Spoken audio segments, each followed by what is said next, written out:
बिस्मिल्लाहिर्रहमानिर्रहीम। अस्सलाम वालेकुम। आप देख रहे हैं चैनल 5 न्यूज़ प्लस और मैं हूं फैसल आफ्ताब के। नजर डालते हैं अब तक की कुछ अहम खबरों पर। रायविंड से हमारे ब्यूरो चीफ राना जमान जोया की रिपोर्ट के मुताबिक बारिशों का सिलसिला जारी। रायविंड शहर की गलियां नदी नालों का मंजर पेश करने लगी।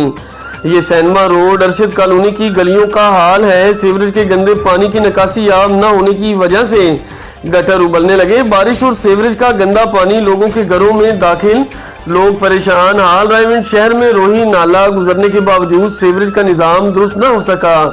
कई बार रायविंड इंतजामिया के अलावा Iqbal town zone metropolitan corporation के आला अफसरान से भी दरखास्त गुजारी की है। वक्ती 2-4 गाड़ियां अमला भेजकर कागजी कार्रवाई मुकम्मल करके आला काम को ओके की रिपोर्ट, नतीजा 0। आखिर कब तक ये ऐसा होता रहेगा? क्या रायविंड इंतजामिया को गवर्नमेंट पंजाब से शहर की सफाई सुथराई के लिए कोई फंड नहीं मिलता? क्या सीवरेज निज़ाम की बहाली के लिए अमला मौजूद नहीं? आखिर वजह क्या है? कब तक रायविंड शहर की आवाम को जलील करना होगा?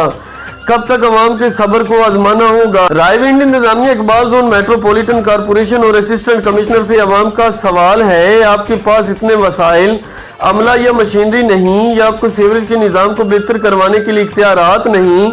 आखिर कोई जवाब, अपना मौकफ तो दे। और कुछ हो ना हो, खुदा के लिए एक सीवरेज का निज़ाम दुरुस्त कर दें। रायविंड शहर तबलीगी मरकज़ की वजह से इंटरनेशनल शहरों में शामिल है। पूरी दुनिया से लोग इबादत करने यहाँ आते हैं।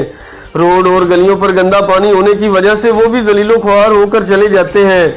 अपना मुल्क जाकर रायविंड शहर की कितनी तारीफ करते होंगे? ये हुकूमत पाकिस्तान पंजाब के लिए एक बहुत बड़ा सवालिया निशान है।